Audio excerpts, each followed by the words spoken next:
Morning વિદ્યાર્થી મિત્રો, ધોરણ 8 પાઠ છે 7 હાર કી જીત, જે આપણે ભાગ 1ની અંદર આપણે ભણી ચૂક્યા. હવે આપણે આગળ જોઈએ ભાગ 2ની અંદર.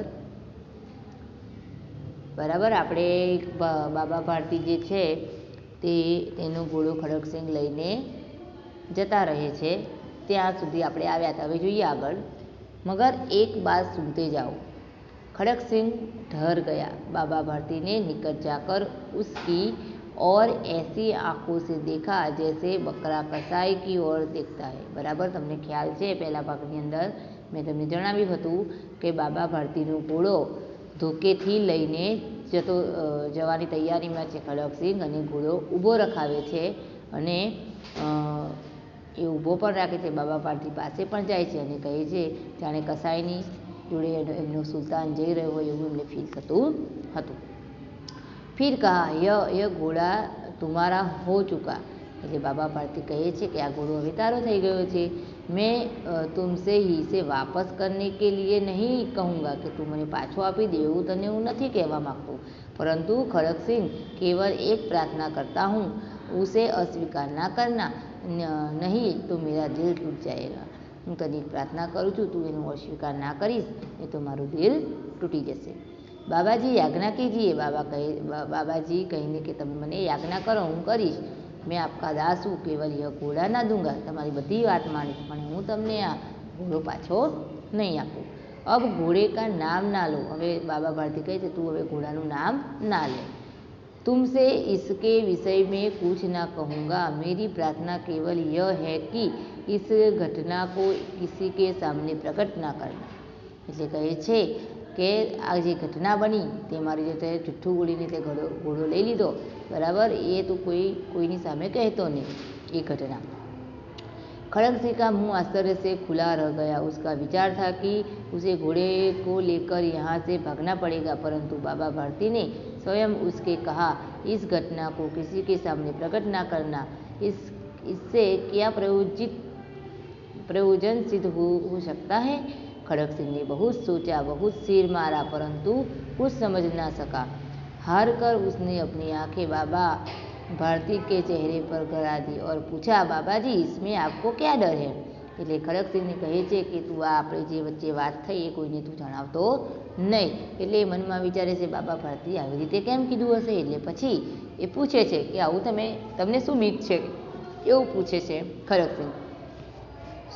सुनकर बाबा भारती ने उत्तर दिए. सामने बाबा भारती ने उत्तर आप्यो कि लोगों को अगर इस घटना का पता लग गया तो वे किसी गरीब को विश्वास नहीं करेंगे. बराबर, बधाने अभी खबर पड़ी जैसे तो लोग गरीब की कोई मदद नहीं करे. यह कहते कहते उन्होंने सुल्तान की ओर से इस तरह मुँह मोड़ लिया जैसे उनका कोई संबंध ही नहीं रहा. बराबर, એટલું બોલતા બોલતા એ પાછા ફરી જાય છે, મું ફેરવી લે છે મોં, અને જાણે કોઈ ઘોડા જોડે સંબંધ જ નથી. बाबा भारती चले गए, परंतु उनके शब्द खड़क सिंह के कानों में अभी उसी प्रकार गूंज रहे थे. सोचता था कि कैसे ऊंचे विचार है, पवित्र भावना है. उनके इस घोड़े से प्रेम था. इससे देखकर उनका मुंह फूल की नाई खिल जाता था. कहते थे इसके बैरा मैं ना रह सकूँगा. इसकी रखवाली वे कई रात सोए नहीं, भजन भक्ति कर रखवाली करते रहे, परंतु आज उन्हें उनके मुख दुखी की रेखाएं तक दिखाई नहीं पड़ती थी. उनके केवल यह ख्याल था कि कहीं लोगों गरीबों को विश्वास करना छोड़ न दे. ऐसा मनुष्य नहीं देवता है. बराबर, એટલે ખડકસિંહ મનમાં વિચારે છે કે જે વ્યક્તિ કહેતા હતા કે ઘોડા વગર હું રહી નહીં શકું, એની પર એટલો વિશ્વાસ રાખતા, ભજન અને ભક્તિ પણ કરતા, સાથે સાથે ઘોડાની રખેવાળી પણ કરતા, પણ આજે એમને કોઈ ચહેરા ઉપર કશું દેખાતું નથી. માત્ર એટલું જ દેખાય છે કે ગરીબોનો વિશ્વાસ કોઈ કરવાનું છોડી તો નહીં દે ને. રાત્રિની અંધકાર में खड़कसिंह बाबा भारती के मंदिर में पहुंचा. बाबा भारती હવે શું કરે છે, એ બધા વિચારો એમને આવે છે કે આ તો માણસ નથી, આ તો દેવતા કહેવામાં આવે છે. એટલે રાત્રે તેમના ઘર તરફ જાય છે ઘોડાને લઈને. चारों ओर सन्नाटा था. आकाश में तारे टिमटिमाते रहे थे. थोड़ी दूर पर गाँव उठे कुत्ते भौंक रहे थे. मंदिर के अंदर कोई शब्द सुनाई नहीं देता था. खड़कसिंह सुल्तान के बाग पकड़े हुए था. वह धीरे धीरे अस्तबल के फाटक तक पहुंचा. फाटक खुला पड़ा था.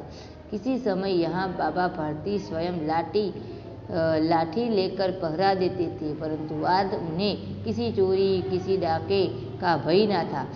खड़क सिंह ने आके बढ़कर सुल्तान को उसके स्थान पर बांध दिया और बाहर निकालकर सावधानी फाटक बंद कर दिया।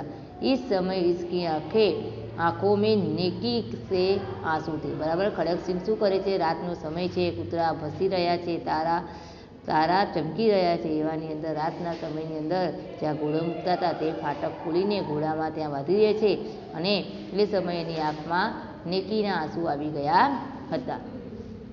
रात्रि का तीसरा पहर बीत चुका था। चौथा पहर आरंभ होते ही बाबा भारती अपनी कुटिया से बाहर निकल ठंडे जल से स्नान किया।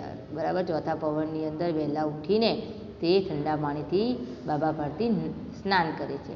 उसके पश्चात इसी प्रकार जैसे कोई सपन में चल रहा हो उनके पांव अस्तबल की ओर बढ़े। सपनाમાં એમને ભૂલી ગયા કે ત્યાં ખડકસિંહ ઘોડો લઈ ગયો છે, સુલતાનને લઈ ગયો છે, તેમ છતાં સપનામાં ચાલતા હોય તેમ અસ્તબલ તરફ નહીં જવાની તૈયારીમાં કરે છે, જાય છે, એમ ભૂલી જાય છે કે ઘોડો નથી એમ। परंतु फाटक पर पहुँच कर उनको अपनी भूल प्रतीत हुई, એટલે એમને પછી મગજમાં આવે છે કે ત્યાં તો ઘોડો છે જ નહીં। साथ ही घोर निराशा से पाँव में मन का बना दिया, वे ही रुक गए, ત્યાં ઊભા રહે છે કે